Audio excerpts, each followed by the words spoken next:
कहते हैं रंग रूप से नहीं, इंसान अपने कर्मों, विचारों और दिल की गहराई से पहचाना जाता है।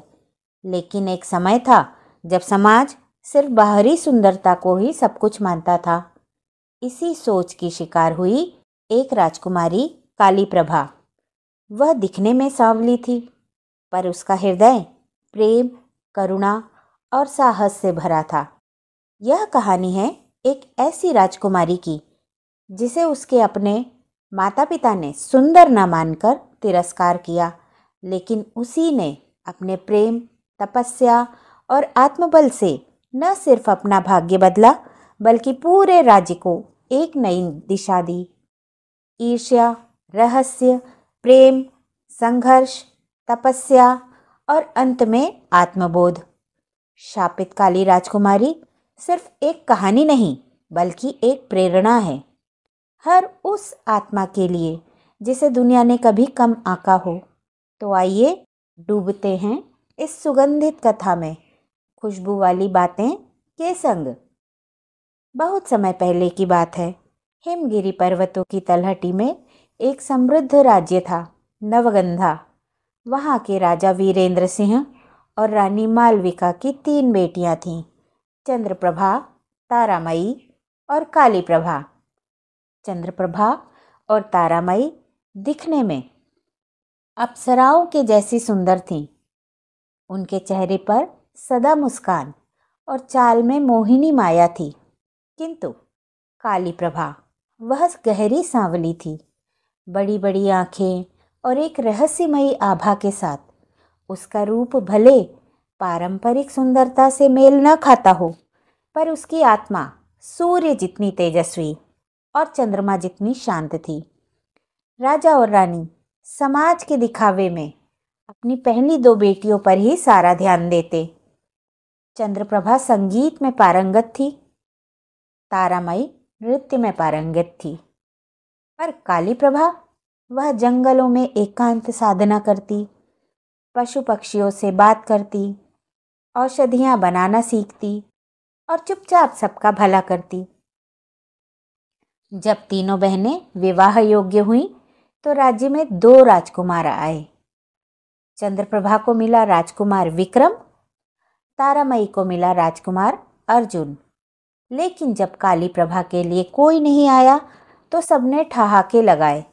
एक रात्रि काली प्रभा रोती हुई जंगल में चली गई। वहां उसे एक रहस्यमयी योगिनी मिली, शांत रूपा। योगिनी ने कहा, काली प्रभा, तेरे भाग्य में ऐसा ही लिखा है, पर अगर तू चाहे तो मैं तुझे वो शक्ति दे सकती हूँ जिससे तू अपने भाग्य को बदल सके, पर उस शक्ति का मूल्य बहुत बड़ा होगा। काली प्रभा ने स्वीकार कर लिया। योगिनी ने उसे एक तावीज दिया और कहा, जिस दिन तुझे सच्चा प्रेम मिलेगा, ये शाप टूट जाएगा। लेकिन जब तक वो दिन ना आए, तू काली राजकुमारी के रूप में पहचानी जाएगी, शक्तिशाली पर अकेली। काली प्रभा ने तपस्या शुरू की। वह जंगलों में राक्षसों से प्रजा की रक्षा करती, रोगियों का इलाज करती और अंधकार में भटके लोगों को रास्ता दिखाती। उसका नाम दूर दूर तक फैल गया, लेकिन महल में उसे अब भी तिरस्कार ही मिलता। उधर चंद्रप्रभा और तारामयी अपने वैवाहिक जीवन में उलझती गईं। विक्रम और अर्जुन दोनों ही राजकुमार सत्ता के लोभी निकले। उन्होंने अपने राज्य हड़प लिए और बहनों को अपमानित किया। एक दिन रहस्यमयी बीमारी पूरे राज्य में फैल गई। कोई वैद्य उसका इलाज नहीं कर पाया। तब राजा को याद आया काली प्रभा। संकोच में डूबे राजा ने संदेश भिजवाया। काली प्रभा आई, औषधि बनाई और पूरे राज्य को जीवन दान दिया। उसी समय एक नवनियुक्त युवा राजा समरेंद्र राज्य में आया। वह काली प्रभा की बुद्धि और करुणा से बहुत प्रभावित हुआ। उसका दिल काली प्रभा के लिए धड़कने लगा। जब उसने काली प्रभा से विवाह का प्रस्ताव रखा, तो तावीज से तेज रोशनी फूटी और शाप टूट गया।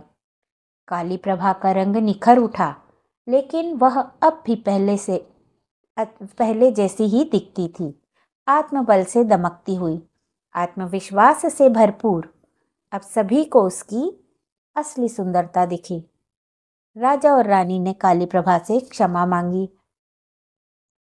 चंद्रप्रभा और तारामाई ने भी पश्चाताप किया और उससे आशीर्वाद मांगा। काली प्रभा ने सबको क्षमा कर दिया, क्योंकि उसके हृदय में कटुता की जगह नहीं थी।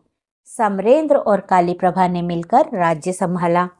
उन्होंने हर उस आत्मा के लिए आश्रय बनाया जिसे समाज ने ठुकरा दिया हो। उनका प्रेम, तपस्या और क्षमा की गाथा युगों युगों तक लोगों के लिए प्रेरणा बनी रही। जिस राजकुमारी को संसार ने उसकी काली त्वचा के कारण तिरस्कृत किया था, वही अपने प्रेम, तपस्या और करुणा से इतिहास की सबसे उज्जवल रानी बन गई, यह सिद्ध करते हुए कि सच्ची सुंदरता आत्मा की होती है, न कि रंग की। श्रोताओं, आपका दिल से धन्यवाद। आपने समय निकालकर खुशबू वाली बातें को सुना। ये हमारे लिए बहुत बड़ी बात है। यह चैनल सिर्फ कहानियाँ नहीं सुनाता, बल्कि हर शब्द में भावनाओं की खुशबू भर देता है। कभी प्रेम की, कभी संघर्ष की, तो कभी आत्मा की गहराइयों से निकले जीवन के सच्चे रंगों की। अगर आपको हमारे किस्सों की खुशबू ने छुआ हो, तो जुड़िए हमारे साथ और इस महक को और तक भी पहुंचाइए। फिर मिलेंगे एक नई कहानी, एक नई भावना के साथ, सिर्फ खुशबू वाली बातें में।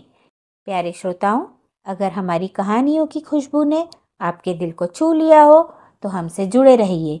खुशबू वाली बातें में हर बार कुछ नया महकेगा। कृपया चैनल को सब्सक्राइब कीजिए, लाइक कीजिए और शेयर करना न भूलें, ताकि हमारी ये मीठी महक हर दिल तक पहुंच सके। आपका साथ ही हमारी सबसे बड़ी ताकत है। बने रहिए खुशबू वाली बातों के साथ। जय हिंद, जय भारत।